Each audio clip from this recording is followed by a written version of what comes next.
नमस्कार विद्यार्थी मित्रांनो आणि पालक मित्रांनो, JEE मेन्स आणि ॲडव्हान्स संदर्भात त्यातली त्यात 12वी नंतर करिअरचे कोणकोणते ऑप्शन्स आहेत त्या संदर्भात एक सिरीज आपण चालू केली आहे. त्यातला एक महत्त्वाचा व्हिडिओ आहे. JEE मेन्स आणि JEE ॲडव्हान्स एक्झाम दिल्यानंतर पुढे विद्यार्थ्यांना कॉलेज प्रेफरन्स द्यायचे आहेत आणि त्यासाठी गव्हर्नमेंटकडनं जोसा काउन्सिलिंग केलं जातं. आता नेमकं जोसा काउन्सिलिंग म्हणजे काय, इथे तुम्हाला कॉलेज कशा पद्धतीने निवडायचे आहे, कशी निवडायची आहे, कोणती कॉलेज तुम्हाला येऊ शकता प्रेफरन्ससाठी, ह्या सर्वांची माहिती या व्हिडिओच्या माध्यमातून घेऊया.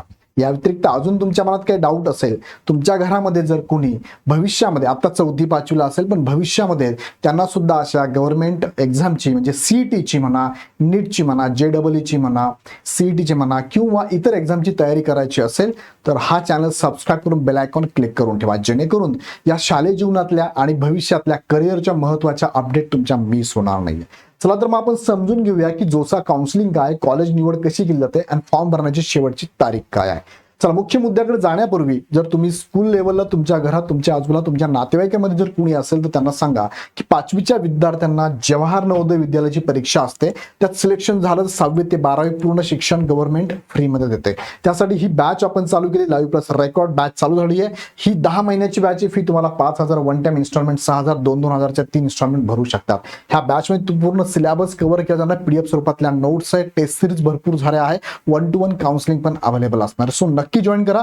यासाठी खाली डिस्क्रिप्शन मध्ये लिंक दिली, लिंकवर क्लिक करा, ऍप डाउनलोड करा आणि बॅच लगेच जॉईन करा. आता मुख्य मुद्द्याकडे घेऊन जातो. नुकताच JEE ॲडव्हान्सचा निकाल लागलेला आहे, त्यामध्ये शुभम कुमार देशामध्ये प्रथम आलेला आहे. हा बिहारचा आहे आणि देशामधल्या मुलींमध्ये पहिली आली आरोही देशपांडे, ही पुणे महाराष्ट्राची आहे. यांना जे मार्क पडले ते साधारणतः याला 360 पैकी 330 मार्क पडले आणि हिला 360 पैकी 280 मार्क पडून भारतामध्ये ही मुलींमध्ये आणि ही पूर्ण मुलांमध्ये किंवा पूर्णमध्ये प्रथम आलेला, भारतामध्ये प्रथम आलेला आहे. आता जाऊया मुख्य मुद्द्याकडे.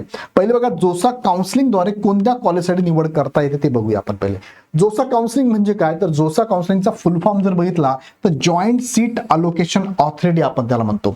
गव्हर्नमेंटने काय केलंय, या ऑथॉरिटीला ही परमिशन दिली किंवा ही सर्व्हिस प्रोव्हाइड करायला लावली की जेणेकरून विद्यार्थ्यांचा गोंधळ होऊ नये.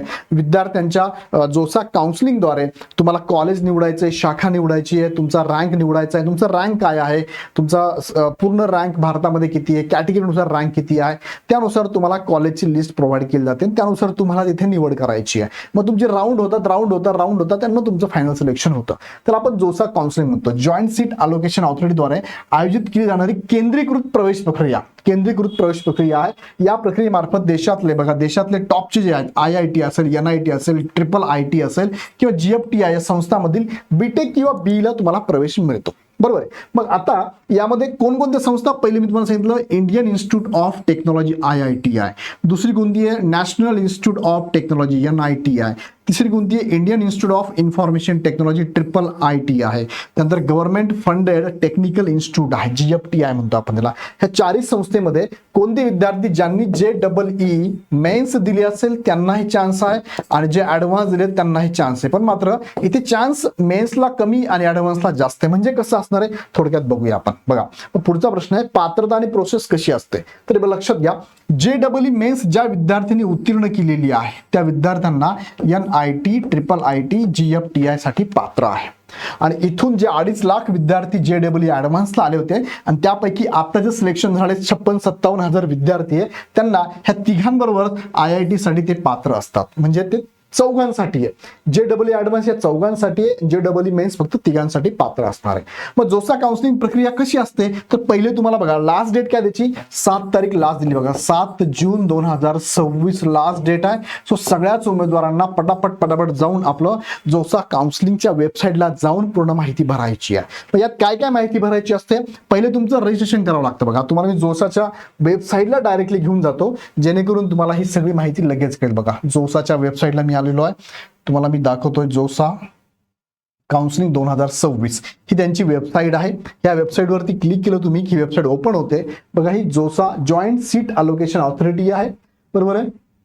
भारत सरकारद्वारे शिक्षण मंत्रालय मिनिस्ट्री ऑफ एज्युकेशनद्वारे रन केली जाते आणि यामध्ये कॅन्डिडेट ऍक्टिव्हिटी बोर्डवरती online registration and choice filling for JoSAA 2026 यावरती क्लिक केलं की ओपन होती ही साईट आणि यावरती तुम्हाला तुमची माहिती भरायची बघा. JEE मेन्स 2026 ऍप्लिकेशन नंबर टाकायचा, ज्याला आपण लॉग इन आयडी म्हणतो, पासवर्ड टाकायचा, सिक्युरिटी पिन टाकायचा आणि तुम्हाला इथे खाली जाऊन लॉग इन करायचं आहे. इम्पॉर्टंट इन्स्ट्रक्शन इथे दिले त्यांनी वाचून घ्यायच्या. लॉग इन केल्यानंतर तुम्हाला मग सगळं प्रेफरन्सेस द्यायचे आहे. आता मी पुढे घेऊन जात नाही तुम्हाला, तुम्ही टाकून एकदा बघा, चेकआउट करा. फक्त पूर्ण सबमिशन करण्याच्या अगोदर चेक करा भरलेली माहिती प्रॉपर आहे का. ओके, मग तुम्हाला इथे रजिस्ट्रेशन करायची पहिली प्रोसेस झाली की पुढे काय येणार, तुम्हाला चॉईस फिलिंग करायची, कॉलेज आणि शाखा. म्हणजे तुम्हाला तुमच्या रँकनुसार कॉलेज कोणतं पाहिजे आणि शाखा कोणती पाहिजे ती मिळेलच असं नाही, हे डिपेंड करतं तुमच्या रँकवरती. पुढचा मुद्दा तोच आहे, चॉईस लॉकिंग करायचं. तुम्ही चॉईस फिलिंग केली की चॉईस लॉकिंग करायचं आहे. चॉईस लॉकिंग केल्यानंतर ती पुढची प्रोसेस होते बघा, सीट अलॉटमेंट राऊंड होणार आहे तुम्हाला. नंतर अलॉटमेंट राऊंड झाला, तुमची निवड झाली की फी पेमेंट करायची तुम्हाला आणि ऑनलाईन डॉक्युमेंट व्हेरिफिकेशन करून फायनल ऍडमिशन तुम्हाला करायचं असतं. साधारणतः ह्या 7 प्रोसेस तुमच्या जोसा काउन्सिलिंगच्या द्वारे कॉलेज निवडी संदर्भात होत असतात. मग पुढचा मुद्दा हा आहे की कॉलेज निवडीसाठी महत्वाचे काय आहे, तुमचं निवड होईल का नाही होणार, कुठे द्यावं तुम्हाला प्रेफरन्स, कोणती शाखा कोणतं कॉलेज तुम्हाला मिळू शकते, हे डिपेंड कशावरती आहे. तर त्यामध्ये पण बघा 6 मुद्दे महत्वाचे. CRL रँकिंग आहे तुमचं, सेंट्रल रँक लिस्ट रँक म्हणतो आपण त्याला. सेंट्रल नुसार पूर्ण भारतामध्ये तुमचा रँक किती आहे लिस्ट नुसार, म्हणजे त्याच्यामध्ये ओपनचा प्रवर्गानुसार पकडले जातात. ओव्हरऑल डायरेक्ट रँक किती आहे तुमचा. दुसरं काय, तुमच्या कॅटेगरीनुसार रँक कोणतं, तुमची कॅटेगरी कोणती, EWS आहे, OBC आहे, SC की ST आहे. सेंट्रलमध्ये ह्या 4च कास्ट आहे. सो तुमच्या कास्टनुसार तुमचा नंबर किती लागतो, बरोबर आहे. नंतर तुम्हाला होम स्टेट घ्यायचं आहे की अदर स्टेट पण चालणार आहे, दुसऱ्या स्टेटचे कॉलेज पण चालणार आहे की तुम्हाला फक्त महाराष्ट्रात स्टेट पाहिजे, तो विचारला जातो. नंतर जेंडर तुमचा काय, मेल आहे की फिमेल आहे. निवडलेली ब्रांच, तुम्हाला कोणती ब्रांच पाहिजे. पहिले मला फॉर एक्झाम्पल CSE पाहिजे, बऱ्याच जण पाहिजे कम्प्युटर सायन्स इंजिनिअरिंग, दुसरी मला AI पाहिजे, तिसरी मला कम्प्युटर इंजिनिअरिंग पाहिजे, चौथी मला सिव्हिल पाहिजे, वगैरे वगैरे. तुम्हाला निवडायच्या रँकिंग बघा, निवडलेली ब्रांच आणि त्यासाठी उपलब्ध असणाऱ्या जागा किती आहे यानुसार तुमचं सिलेक्शन होतं बघा. कॅटेगरीनुसार जागा किती शिल्लक आहे, तुमच्या ब्रांचनुसार जागा किती शिल्लक आहे, बरोबर आहे. त्यानंतर तुमचं कॉलेज जे निवडलंय तुम्ही त्या कॉलेजनुसार तुमच्यासाठी किती जागा शिल्लक आहे. ह्या सगळ्या गोष्टी चेक करून तुम्हाला सीट अलोकेट करण्याची प्रोसेस म्हणजे जोसा आहे. थोडक्यामध्ये तुम्हाला सांगण्याचा प्रयत्न केला. यात अजून काही डाऊट असेल तर मला कमेंट बॉक्समध्ये नक्की कळवा. आता पुढे जर बघितलं, पुढचा प्रश्न हा येतो की सर निवड झाल्यास प्रवेश लगेच घ्यावा लागतो का, मला वेट करायचं. सपोज माझा एका ठिकाणी नंबर लागला पण मला अपेक्षेपेक्षा वरचा अजून सीट मिळायला पाहिजे किंवा वरचं रँकिंगचं ब्रांच मला मिळाली पाहिजे. होऊ शकतं पुढच्या राऊंडमध्ये एखादा पुढचा विद्यार्थी काय त्याच्यातून निघून जातो, बाहेर पडतो, ऑप्टिंग आउट करतो किंवा दुसरीकडे जातो किंवा करत नाही, काहीतरी डॉक्युमेंटचे इश्यू येतात. सो मग वेटिंग पण करू शकता तुम्ही. मग 3 प्रकार त्याच्यामध्ये बघा, फ्लोट करू शकता, स्लाइड करू शकता किंवा फ्रीज करू शकता. म्हणजे काय, फ्रीज म्हणजे काय, मिळालेली सीट निश्चित स्वीकारणे, घेऊन टाकली मी, फ्रीज करून टाकली, आता बस फायनल माझं झालं, मला हवी ती मिळाली ना, फायनल फ्रीज केली मी, म्हणजे मलाच असणार, आता कुणी इथे येऊ शकत. दुसरं फ्लोट करणं म्हणजे सीट ठेवून वरच्या पसंतीची वाट पाहणे. फ्लोट करणं अजून तरंगतोच मी, बघतोय पुढे काही आहे का, हे तर मी घेऊन ठेवलंय जवळ, फ्लोट तर करतोय मी, मला असणारच ही, पण तरी बघतो जर भेटलं कुठे तर काय सांगता येत नाही. आणि दुसरा स्लाइड म्हणजे काय, एकाच कॉलेजमध्ये त्याच कॉलेजमध्ये चांगल्या शाखेची वाट पाहणे. मला CSE पाहिजे होतं पण मला CSE AI भेटलंय खालचं, मला CSE पाहिजे होतं, मग वेट करतो मी, स्लाइड करतो चांगलं त्याच कॉलेजमध्ये. कॉलेज जर माझं फायनल हेच आहे, फक्त शाखा मला वरती खाली पाहिजे. असे 3 प्रकारचे FFS म्हणजे फ्रीज, फ्लोट आणि स्लाइड हे 3 प्रकार तुम्ही वापरू शकता. सो विद्यार्थी मित्रांनो आणि पालक मित्रांनो, या व्यतिरिक्त अजून काही तुम्हाला माहिती हवी असेल मला कमेंटमध्ये टाका.